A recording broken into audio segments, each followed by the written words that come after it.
Hey guys, Rich here doing another, well, my first Transformers Dark of the Moon deluxe action figure. Okay, sorry, I gotta get used to the intro of introducing the Transformers.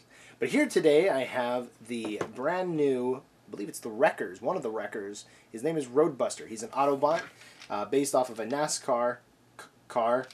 Yeah, okay. There's no license plate, so he's probably going to get pulled over. But other than that, really, really cool figure. Now, these figures, I've noticed with the Dark of the Moon ones, when they're in vehicle mode, they seem to be a little bit, well, not seem, they are smaller and a little bit thinner than previous deluxes.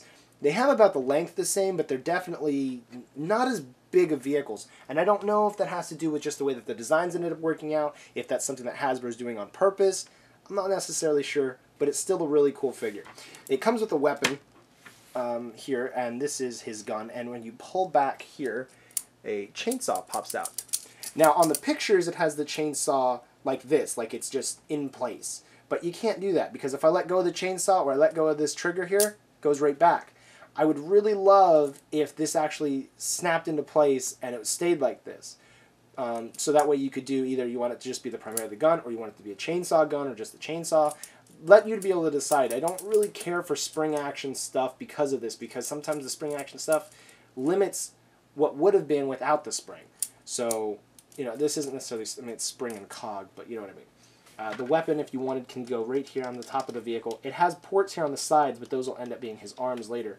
But you definitely can just pop it in the top. And I really like these ports that they've added to these figures, especially Roadbuster here, because you can put the gun obviously in there, you know, into the port, and it works. It just plugs right in. But when it comes back out, you can't really see it unless you look for it. So that looks cool, because then it doesn't have to have this big gaping hole in the top of the car, so that when it's in vehicle mode, you're like, I'd really like it if it didn't have the big gaping hole in the top. Anyway, here's vehicle mode. It's not a ton of detail work and not a ton of paint detail, but it's enough for you to be able to be like really, really cool and like it. It does have really nice decals and paint jobs as far as everything else goes, but I mean as far as the vehicle itself. Alright, so we take the gun here. Now if we want to transform him. Now I haven't done a transforming Transformer. What? I haven't transformed a Transformer on a video in quite a while. I know how to transform them, but I'm not usually quite as quick when I'm transforming them. So we're going to see how this goes. So when I transform this figure, the first thing I'm going to do, lift up the back of the vehicle here. And that's pretty much where I stop now. Pop open the doors a little bit, loosen them up, and swing out what's going to be the arms. Locate them all the way up like that. Then, this is where it gets tricky. We're going to have to kind of pop up the hood here. Kind of get that up a bit.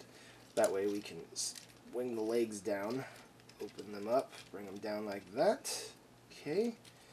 Then we're going to rotate. Where does it rotate? It rotates here somewhere. Oh, just above the head. There we go. Ah, popped off. Alright, so it's supposed to rotate right here where the neck is going to be. Twist the head around. We're going to fix the legs here. Pop out the feet. Hopefully I'm getting all this on camera. Pop out the feet. I'm not. Okay. Let's zoom out a bit. Nope, zoom out, darn you. Okay, there we go. And you're going to you flip on the very front of the car, the bumper, then you flip up the whole hood of the car, push the back into place, you swing the A and the P into place so that it goes right up over the chest. Pop in, oh, come on, got to kind of locate the butt, it kind of, there we go, stays in together. And you flip up these little panels here just above the biceps. I hear a plane overhead, awesome, messing up my video. Flip up both the panels. Then kind of just bring down the arms, the forearms. Now if you want, I like to fold in the glass right here. I think if I did that before. I kind of like to just fold that out a little bit just so that they don't get in the way. So it kind of looks a little bit like that. Okay, now for the last part of it with the missiles here, you flip up these little wings right here on the side, flip them up. Then you gotta pop off the whole missile pod. Not like pop off like break off, but you like, there you go. Comes up, then you pull it out. So it flips up first, sort of. And I don't want to break it, of course. So you gotta be careful with Transformers whenever you're transforming them. There we go. Alright.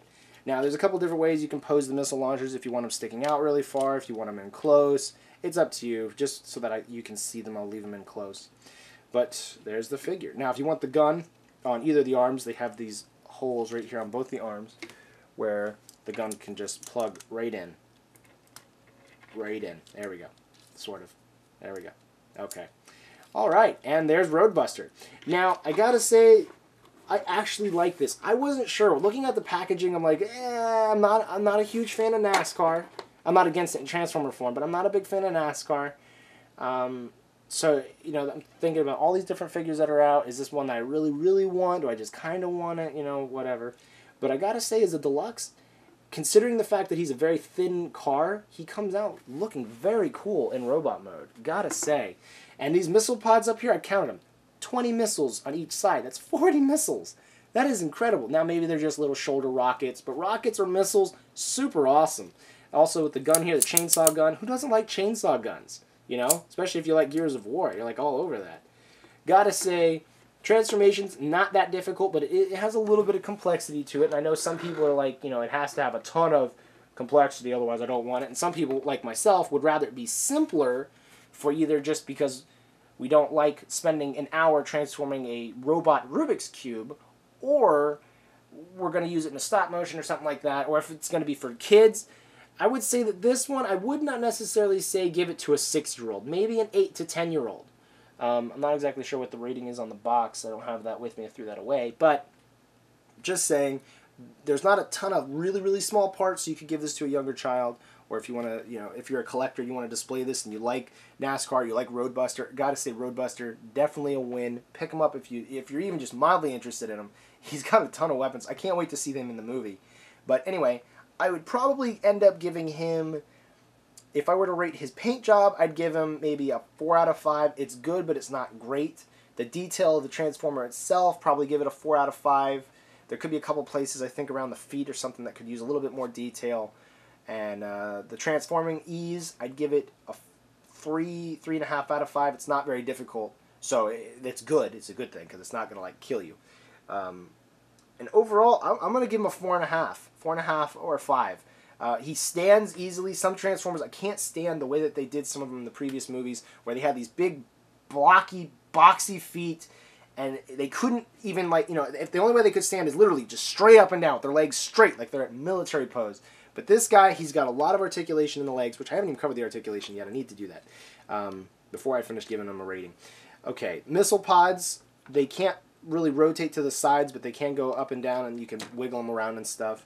The head is on a ball joint, so it can go 360 if you wanted. No waist articulation. The shoulder here, he can reach his arm out really good. The way that his transformation is, and the ball joint, he's got a lot of range there. His arm can rotate here just below the bicep and above the elbow, but since he has these big door panels, that's something I don't really care for, and it kind of does block his range of motion. The hand has no articulation. The thigh is a... my gosh. It is a peg, so it can rotate 360. It rotates just above the knee bends, and the foot bends, but there's no, like, you know, ball joint to rotate it. But still, even with the door panels, which I'm not a big fan of the door panels, which you could say that they're shields. I like that, you know, they're shields. I've got to say, overall, I'm going to give him a 4.5 out of 5, if not a 5 out of 5, because he is that good. I really like him. For the price, he's great. He's not that difficult to transform, but he's enough that if you're interested in difficult Transformers, he has a little bit there. He's got great articulation for a wide range of poses. He's got weapons. He's decked out with weapons. That was something that previous Transformers didn't have a whole lot in the movie series, was they didn't always have a ton of weapons. Like, usually they had maybe 1 or 2. This guy's got 40 mini shoulder rockets and a chainsaw gun. I mean, he's totally ready to just crush any Decepticon that gets in his way. Except for maybe, like, Unicron, because he's a planet, and that's kind of scary. But anyway, guys, let me know in the comment section, what do you guys think about this figure? If you have him or if you don't, what do you think? There's a couple places I'd like a little bit of improvement, but I gotta say, he's really great, especially for the price. We don't pay that much for these toys, and they already have a ton of stuff done into them. And if you want anything really detailed, you could always custom paint it or something yourself. Anyway, let me know in the comment section. Roadbuster and I are going to go find some Decepticons to go pick on and make fun of because, you know, we stereotype like that against Decepticons because they're big fat jerks. who pick their noses. So anyway, I'll talk to you guys again later. See ya.